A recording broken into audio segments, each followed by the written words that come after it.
नमस्कार। इससे पहले कि हम आगे बढ़ें, मेरा आपसे रिक्वेस्ट रहेगा कि आप वीडियो को लाइक करें और हमारे चैनल को सब्सक्राइब करें।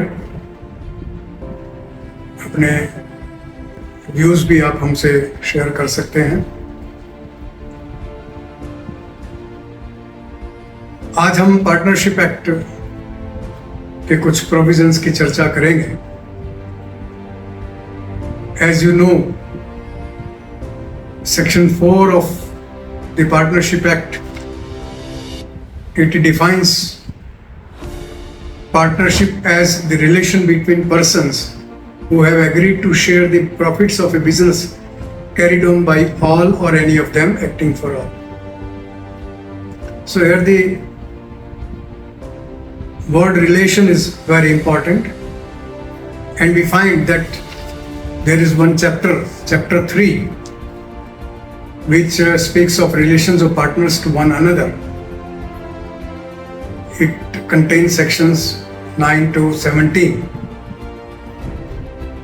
I would refer to one question which I came across. In the conduct of the business of the firm, every partner has a duty to indemnify the firm for any loss caused to the firm by his means by partners. Options are negligence, wrongful act, fraud, all. Apparently it appears that all the options given are correct. So the last option D, all, should be the correct answer. But no. The correct answer is the option fraud. In the conduct of the business of the firm, every partner has a duty to indemnify the firm from any loss caused to the firm by his fraud. In fact, these provisions are contained in section 10 of the Act. The title of the section is Duty to Indemnify for Loss Caused by Fraud. The title itself makes it clear that every partner has a duty to indemnify the firm for the loss caused by fraud. Every partner shall indemnify the firm for any loss caused to it by his fraud in the conduct of the business of the firm. Fraud means act of dishonesty, deception, breach of trust, whatever. But I would attract your attention to one more provision which may add to, you may say, clarity or the confusion, both. It is section 13, mutual rights and liabilities, and it starts with subject to contract between partners. Partnership is a contract, and the law provides that they can enter into contract with their own details, with their own conditions, stipulations. Clause F of this section, it contains a partner shall indemnify the firm for any loss caused to it by his willful neglect in the conduct of the business of the firm. Here the words are willful neglect. In the question, we had the option negligence, not willful negligence. Willful neglect, if loss is caused to the firm by any partner through his willful neglect in the conduct of the business, then also the partner shall indemnify the firm for any loss. Though the section opens with the word subject to contract between partners, so it can be diluted also. The partners may agree to ignore this part, to ignore this kind of loss resulting from any willful neglect. But if we go to the question, again, we find negligence, willful negligence. So it is clear that the negligence is not same as willful negligence. Then the option there in that question is fraud only. Now we come to other sections. The chapter starts with section 9, which provides general duties of partners. Partners are bound. It starts with these words. It means that there is a strict duty to carry on business to greatest common advantage, not for personal advantage, common advantage, to be just and faithful to each other, a very positive behavior. They should have sense of justice and faithfulness to each other, to render true accounts and full information of all things affecting the firm to any partner or his legal representative.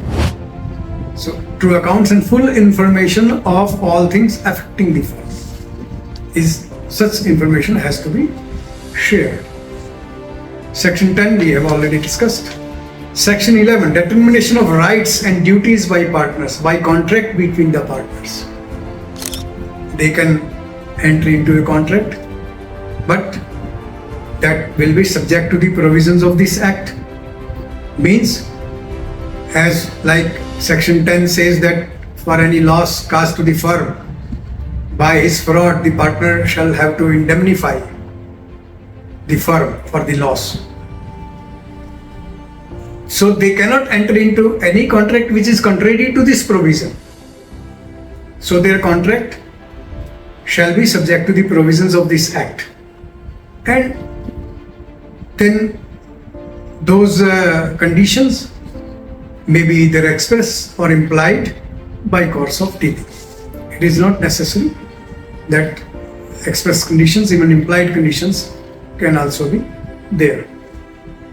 The contract can be varied, but again the consent of all partners is required, and the consent, express or implied, it can be both. This section also provides that agreements in restraint of trade they can enter into. Though agreement entered into in restraint of trade is void as per section 27 of the Indian Contract Act. But here, if any agreement is entered into which is in restraint of trade, that shall not be affected, that shall not be void as far as the working of the conduct of the business by the partners is concerned.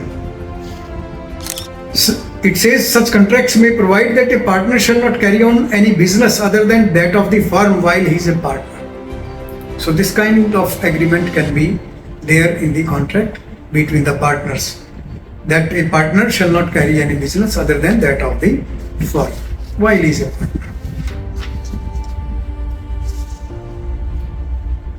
Section 12, conduct of the business, subject to contract between. Again, it can be affected by the contract between the parties, but how the business is to be conducted. Every partner can take part in the conduct of business, and he is bound to act diligently, attend diligently to his duties in conduct of business. Right to have access to and to inspect and copy any of the books of the firm. In fact, clause C of section 12 is very important.